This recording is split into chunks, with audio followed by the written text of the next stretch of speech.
Hello दोस्तों, मेरा नाम है संजय और आप देख रहे हो स्मार्ट स्टडी विद संजय। आज हम बताने वाले हैं क्लास 9th का, ठीक है, प्रश्नावली 1.1। ठीक है, प्रश्नावली 1.1 का पहला सवाल, ठीक है, और किसका, 9th का। ठीक है, पहला चैप्टर है 1.1। तो पहला हमारा सवाल है कि क्या शून्य एक परिमेय संख्या है। ठीक है, परिमेय संख्या यानी कि ये है शून्य। ठीक है, कह रहा है ये है शून्य। तो कहते हैं कि क्या जीरो एक परिमेय संख्या है। परिमेय संख्या होने के लिए हमको क्या होना चाहिए, p/q के रूप में होना चाहिए। ठीक है, p/q के रूप में, और जीरो तो ऐसा है। तो कह रहा है क्या शून्य एक परिमेय संख्या हो सकता है। हाँ, बिल्कुल हो सकता है, क्योंकि इसके अपान 1 में कर देंगे तो ये एक परिमेय संख्या हो जाएगा। ये भी एक p/q के रूप में हो जाएगा। ठीक है, ये भी एक p/q के रूप में हो सकता है। कह रहा है क्या इसको हम p/q के रूप में लिख सकते हैं। हाँ, लिख सकते हैं।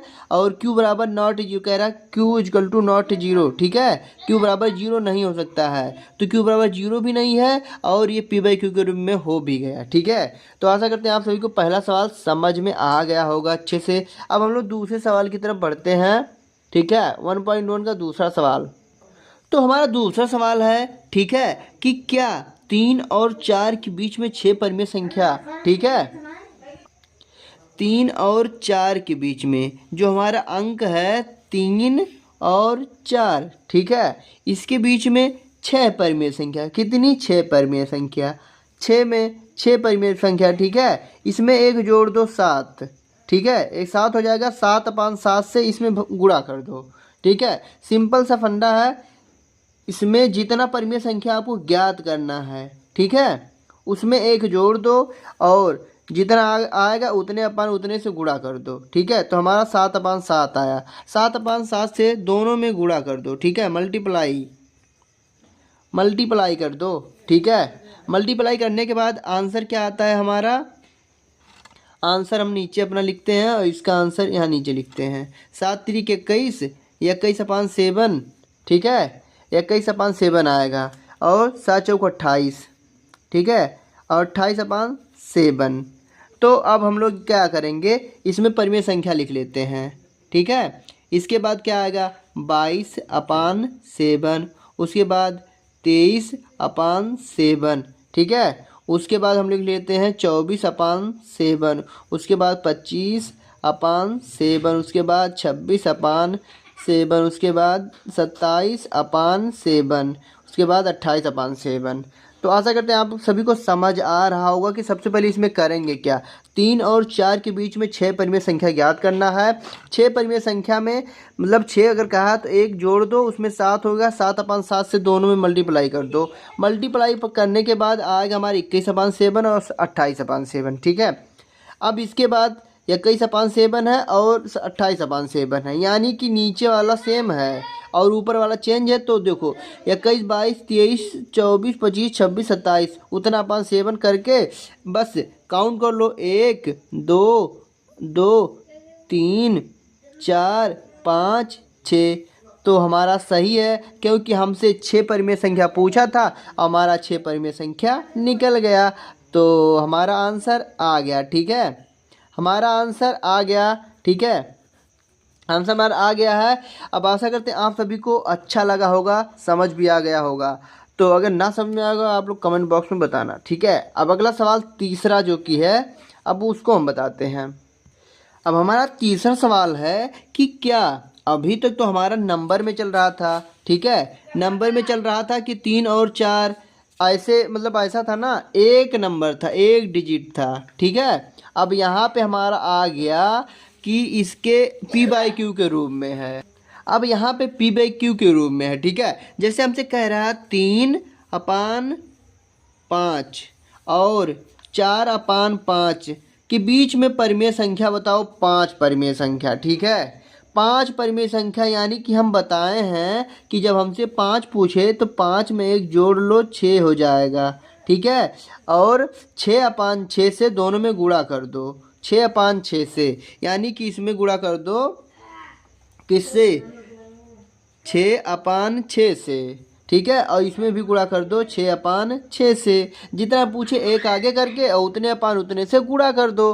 ठीक है, उतने अपान उतने से गुणा कर दो, उतने अपान उतने से गुणा कर दो। अब देखो यहाँ पे होगा क्या, छात्रिक 18, यहाँ पे कितना होगा हमारा गुणा करने के बाद, छात्रिक 18 और ये 5 छक 30, 30 हो गया, 18/5 और ये 6 चौक 24 और ये 5 छक 30। तो हमारा आ गया ना 18/30 और 24/30। इसके बीच में कितने परिमेय संख्या बताना है, 5 परिमेय संख्या। अब इसके बाद देखो क्या होता है, इसमें होगा क्या 19/30 एक परिमेय संख्या ये, और ये 20/30 एक परिमेय संख्या ये, 21/30 और 22/30, 23/30 और ये 24/30। तो देखो 1 2 3 4 5, 5 परिमेय संख्या आ गया। तो यानी कि जो हमसे पूछा था वो आ गया। बहुत सिंपल सा ट्रिक है, ठीक है, बहुत सिंपल सा ट्रिक है। ये अगर समझ गए तो आप कभी नहीं भूलेंगे। हमेशा आप परिमेय संख्या चाहे 1 पूछे, 2 पूछे, 3 पूछे, 4 पूछे, 5 पूछे, 100 पूछे, 1000 पूछे तो भी ज्ञात कर लोगे। ठीक है, सिर्फ आपको ये ट्रिक पता हो जाए। ठीक है, जितना पूछे उतने में एक जोड़ के उतने अपन उतने से गुणा कर दो। उसके बाद आप लोग ऐसे सिंपल सा ही निकाल सकते हो। आशा करते हैं आप सभी को ट्रिक अच्छा लगा होगा और पता भी हो गया होगा। अब अगला सवाल हम लोग करते हैं, चौथा और लास्ट क्वेश्चन। ठीक है, अब हमारा लास्ट सवाल है, कह रहा है नीचे दिए गए कथन सत्य है या असत्य है बताइए। ठीक है, जो नीचे कथन दिया गया क्या सत्य है या असत्य है, आप सभी को बताना है। कह रहा है प्रत्येक प्राकृतिक संख्या एक पूर्ण संख्या होती है कि नहीं, ये सत्य है कि असत्य है, ये आपको बताना है। ठीक है, तो देखो प्रत्येक प्राकृतिक संख्या, सबसे पहले इसमें जानना है कि प्राकृतिक संख्या क्या होती है और पूर्ण संख्या क्या होती है। क्या इन दोनों में क्या तालमेल है, काहे इसको कह रहा है कि ये इसके बराबर हो सकता है। कह रहा है प्राकृतिक संख्या एक पूर्ण संख्या, यानी कि जो हमारी प्राकृतिक संख्याएं होती हैं क्या वह पूरी की पूरी पूर्ण संख्या हो सकती है। प्रत्येक प्राकृतिक संख्या एक पूर्ण संख्या हो सकता है कि नहीं हो सकता है। तो देखो सबसे पहले प्राकृतिक संख्या हमारा होता क्या है, 1 2 3 4 से अनंत तक का जितना संख्या होता है ये हमारा प्राकृतिक संख्या होता है। ठीक है, अब हमारा पूर्ण संख्या क्या होता है, 0 से 0 1 2 3 से अनंत तक सब क्या होती है हमारी पूर्ण संख्या होती हैं। तो क्या हमारी जो प्रत्येक प्राकृतिक संख्या होती है क्या पूर्ण संख्या होती है, हाँ हो सकती है, क्योंकि जो हमारी 1 2 3 है वो इसमें भी 1 2 3 है अनंत तक, इसमें भी 1 2 3 है अनंत तक। बट जो प्रत्येक जो पूर्ण संख्या होती है वो प्राकृतिक संख्या नहीं हो सकती क्योंकि इसमें 0 है। ठीक है, अब ये देखो ये तो ये सत्य है, प्रत्येक प्राकृतिक संख्या एक पूर्ण संख्या हो सकती है। तो इसमें लिखना क्या है, सत्य है। ठीक है, इसको टिक लगा दो। अब हमारा दूसरा है कि क्या प्रत्येक पूर्णांक एक पूर्ण संख्या हो सकता है कि नहीं। अब हम इसमें जानना है कि पूर्णांक क्या होता है। ठीक है, और पूर्ण संख्या तो आप देख ही सकते हो 0 1 2 3 से अनंत तक जितनी संख्याएं होती हैं ये हमारी पूर्ण संख्याएं होती हैं। और पूर्णांक क्या होता है, इसमें 0 से 1 2 3 ये सब होता है, और इधर प्लस में और इधर माइनस में होता है 1 2 3, ये वैल्यू माइनस में होती है प्लस में होती है। तो पूर्णांक हमारा क्या होता है, इसमें प्लस और माइनस दोनों होता है, इसमें सिर्फ प्लस होता है।